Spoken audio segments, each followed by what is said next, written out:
All right, Shalom. I'd like to start off by giving all praises to Yahweh, Bashim Yahweh Shai. Double honors to the elder apostles of GMS who rule well, and also honor and salutations to those of you who are of the elect. All right, so today's topic is a continuation of the topic that I did last. Excuse me. The topic I did last. The topic I did yesterday. So it's not much left. It shouldn't take me too long. I got an article and then a couple scriptures I want to reference, and then I'll be done. But again, keeping with the topic about history and the importance to understand that you have to know what went on in the Old Testament, the so-called Old Testament, in order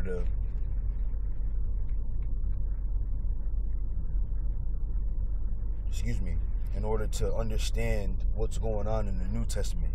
They go together, you know. So it was a stumbling block that the Heavenly Father put on the earth in making the scriptures, the Holy Bible, in an Old Testament and the New Testament. People think that the Old Testament can't be referenced, you know. But that was the Old Testament, and they speak about it as though the coming of the Lord Yahweh Shai disannulled what went on in the Old Testament, but it didn't. Matter of fact.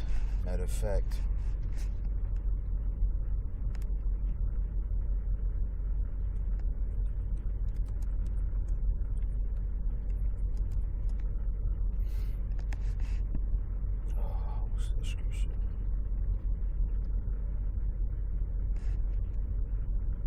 What is? I think it's Matthew's 5:17.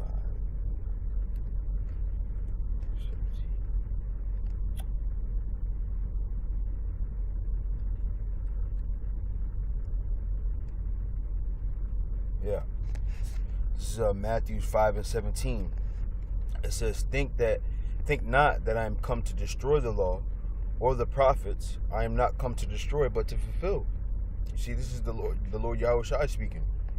He said he didn't come to do away with those older things, but he came to fulfill those older things, right? So let's look up this word fulfill so you can get a little bit of understanding on it.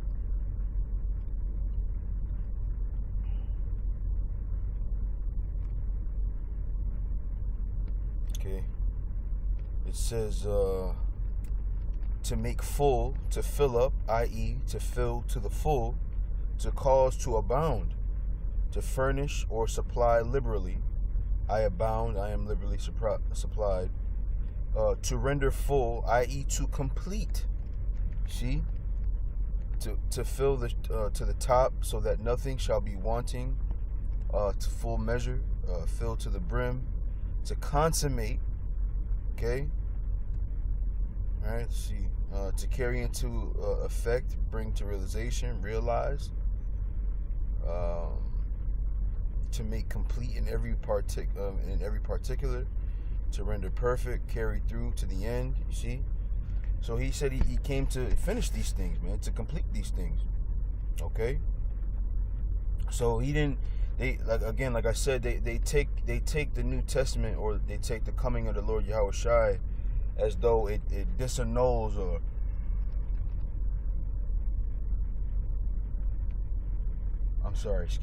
that it disannuls or nullifies, the word I want to use, the Old Testament, but it doesn't, man.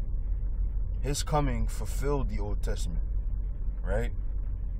And scriptures talk about the law being the schoolmaster until the Lord Yahweh Shai came, right? So that would mean that the schoolmaster is a pertinent part of the whole equation, right? I used to say this a lot when you learn how to play basketball, right? You know, you learn how to tuck your elbow in when you're shooting a jump shot, spread your fingers, right? Dribbling the ball, you don't dribble it with the palm of your hand, right? You learn these tenets, but when you're in the game, you don't forget about the tenets. They stick with you. The game is just a mastery of those tenets.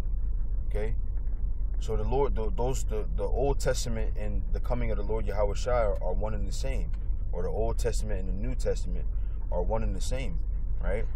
And the proof of that is the Apostle Paul quoted the Old Testament many times. There were stories that happened in the Old Testament that were allegories for what would happen in today's time. Case in point, Hosea, right? Hosea was told to marry a harlot, right, and have children by this harlot, and name the children from the harlot certain things, and that would be indicative of what would happen to the nation of Israel, right? Another story. You had Ezekiel. He was made to cook with the dung. Okay, that was an allegory for what would happen in times in the future, right? Matter of fact, I'll go to this one. Let's see. I think it's Genesis.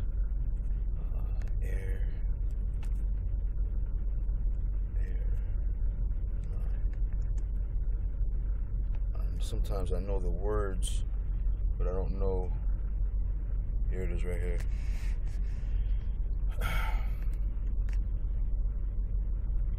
And this one is a big one, because you gotta remember that there's a conversation or a scenario that's going on in the New Testament, which was, you had some people which stayed in the land saying that the people that were coming into the land or coming back to their heritage couldn't take part in this thing, right? So this story, right, happened so that there could be an understanding of that conversation or that happenstance in the New Testament, right? So I'm going to read a little bit of this. This is Genesis 21:9. So as the story goes, Sarah gave Hagar, the Egyptian, to Abraham to have children unto her, right? And then it so happened when she had the children to Abraham or by Abraham for Sarah, got jealous, she got jealous, okay, and she kind of treated Hagar unfairly, but then she ended up having her own child from Abraham, okay, and here's where we leave off. It says, Genesis 21:9, it says, and Sarah saw the son of Hagar the Egyptian, which she had born unto Abraham, mocking. Wherefore she said unto Abraham, cast out this bondwoman and her son, for the son of this bondwoman shall not be heir with my son, even with Isaac. And the thing was very grievous in Abraham's sight because of his son. And the Most High said unto Abraham, let it not be grievous in thy sight because of the lad, and because of thy bondwoman. And all that Sarah hath said unto thee, hearken unto her voice, for in Isaac shall thy seed be called, and also of the son of the bondwoman will I make a nation, because he is thy seed. Okay? So this thing happened, right? But Paul in Galatians the 4th chapter talks about this story, right?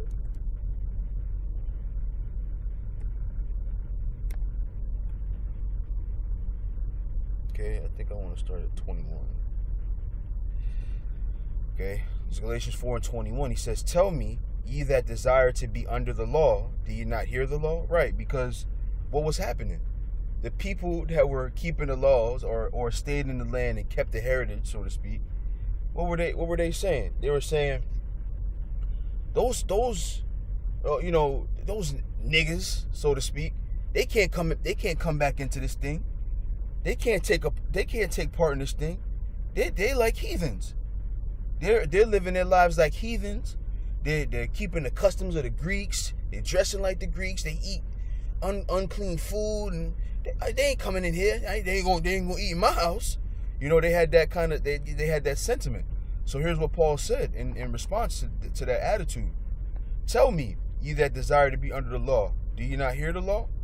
For it is written, right? And that's a key term in this topic. For it is written, because the New Testament is, you can say that when the New Testament, or when the Acts of the New Testament were going on, not the book of Acts, but with the apostles and the people in that time were going through those acts, there was no such thing as a New Testament back then. There wasn't a New Testament. They were the New Testaments. Likewise, us in this Third Testament, if you will, there's no such thing as a Third Testament. We're experiencing these things happening, and then when the kingdom comes, these things will be written in that final testament to close the book, right? But we don't reference what we're going through now as doctrine, right? We go to the Bible, which is history of things that happened to teach people what's going on in today's day and age, right? And it's the same thing that Paul did, right? It says, for it is written that Abraham had two sons, the one by a bondmaid, the other by a free woman, right? Who was the bondmaid? Hagar, right? And the free woman was Sarah. It says, but he who was of the bondwoman was born after the flesh, but he of the free woman was by promise, which things are an allegory. You see? So in other words, this happened to describe this thing. This wasn't a, because when things happen to you, right? You think they're just happening to you, but they're happening. And then you'll notice that you can reference that thing that happened to you as a lesson when you're teaching the brothers, man. Right? It says, for these are the two covenants, the one from the Mount Sinai, which gendereth to bondage, which is Agar. Okay? It says, for this Agar is Mount Sinai in Arabia, and answereth to Jerusalem, which now is, and is in bondage with her children. But Jerusalem, which is above, is free, which is the mother of us all. For it is written, rejoice, thou barren that bearest not, break forth and cry, thou that travailest not, for the desolate hath many more children than she which hath an husband. Now we, brethren, as Isaac was, are the children of promise. But as then he that was born after the flesh persecuted him that was born after the spirit, even so it is now. You see? So he said, but as then, right? So back then, just like the bondman or that bondwoman was persecuting the free woman, it's happening now, right? Where you Jews that kept the law are now persecuting those men and those people that are coming back in the spirit, man. You see? So here this is a story in the Old Testament that Paul was referencing to talk about what was going on and what was happening, okay? So I want to go to this article really quick and read some things out of here. It's a short article. What is this? UCG.org. I guess that doesn't matter. All right, so it says Paul regularly used the Old Testament as the authority for his teaching. Okay? In many Bible versions, it can be difficult to tell when a New Testament writer is quoting from the Old Testament, and not if you study, not if you're well versed, and then most Bibles have precepts that will take you back to what that writer is referencing, right? So it says, some, however, like the complete Jewish Bible, make those references obvious. This version points out 183 Old Testament passages that Paul quotes or paraphrases in his writings. And this figure doesn't include his additional dozens of references to people, places, and events in the Old Testament. Curiously, two of the books that misguided theologians quote from the most in arguing that Paul dismissed the Old Testament are those with the highest number of quotes from it. Romans, with quotes or paraphrases of 184 Old Testament passages, and Hebrews, which many scholars believe was written by Paul, with 83. Paul's other books, with the number of references to the Old Testament passages, are as follows: 1 Corinthians has 26 references, 2 Corinthians 18, Galatians 14, Ephesians 12, Philippians 6, Galatians 3, 1 Thessalonians 1, 2 Thessalonians 7, 1 Timothy 4, and 2 Timothy 9. Only Paul's two shortest epistles, Titus and Philemon, contain no quotes from the Old Testament. So pretty much everything that he was saying out of his mouth was from the Old Testament, you know. It's obvious from the figures that Paul used the Hebrew scriptures to support his teaching. In fact, he constantly used the Old Testament as the authority for his teaching. What did Paul expressly say about those same scriptures? In 2 Timothy 3:16 through 17, he writes, all scripture is given by the inspiration of the Most High. Okay? Literally, God breathed. And is profitable for doctrine, for reproof, for correction, for instruction in righteousness, that the man of the Most High may be complete, thoroughly, I think it's thoroughly made manifest. I want to read it in here because I think these, let's see, what is that, 2 Timothy? Is it 2 Timothy? Go back to it real quick. Yeah, 3:16.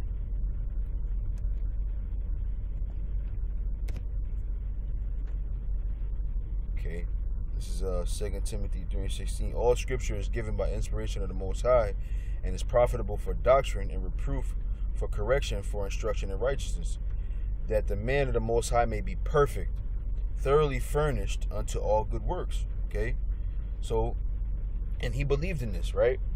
So I'll stop the article there, and I want to go to a couple of the scriptures that are very important in this quote. So I read Galatians 4:21, right? And he was quoting from Genesis, right? I'm sorry, no, yes I did. I read both. Now I wanted to go to Romans, okay, which that article said was the book he quoted the Old Testament the most, right? Is that Tennessee? Yep. Okay. It's Romans 10:17. It says, so then faith cometh by hearing, and hearing by the word of the Most High, right? But I say, have they not heard? Yes, verily, their sound went into all the earth, and their words unto the ends of the world. Okay? But I say, did not Israel know? For Moses saith, right? I will provoke you to jealousy by them that are no people, and by a foolish nation I will anger you, right? So what was he quoting? If you go to Deuteronomy 32, I think it's 21. Yep. They have moved me to jealousy with that which is not the Most High. They have provoked me to anger with their vanities. And I will move them to jealousy with those which are not a people. I will provoke them to anger with the foolish nation. Now, if you don't read, right, and you don't study, you'll think that he's talking about the other nations, the heathen nations. But no, it was talking about the Israelites that he had scattered. That's who he would use to provoke those who stayed under the law to jealousy. Okay, which I went through in the last show. Okay, so I want to get another one. Yeah, Paul quoted. This is Romans 9:25.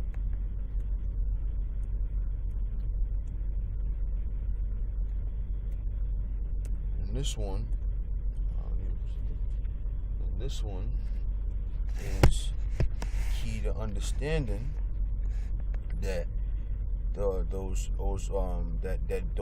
that nation is talking about the nation of Israel. Okay, it says, and he saith also in Hosea, which is Hosea, right? I will call them my people, which were not my people, and her beloved, which was not my beloved. And it shall come to pass that in the place where it was said unto them, ye are not my people, there shall they be called the children of the living power. Isaiah also crieth concerning Israel, though the number of the children of Israel be as the sand of the sea, a remnant shall be saved. For he will finish the work and cut it short in righteousness, because a short work will the Lord make upon the earth. And as Isaiah said before, except the Lord of Sabaoth had left us a seed, we had been as Sodom, and been made like unto Gomorrah. And shall we say then that the Gentiles which followed not after righteousness have attained to righteousness, even the righteousness which is of faith?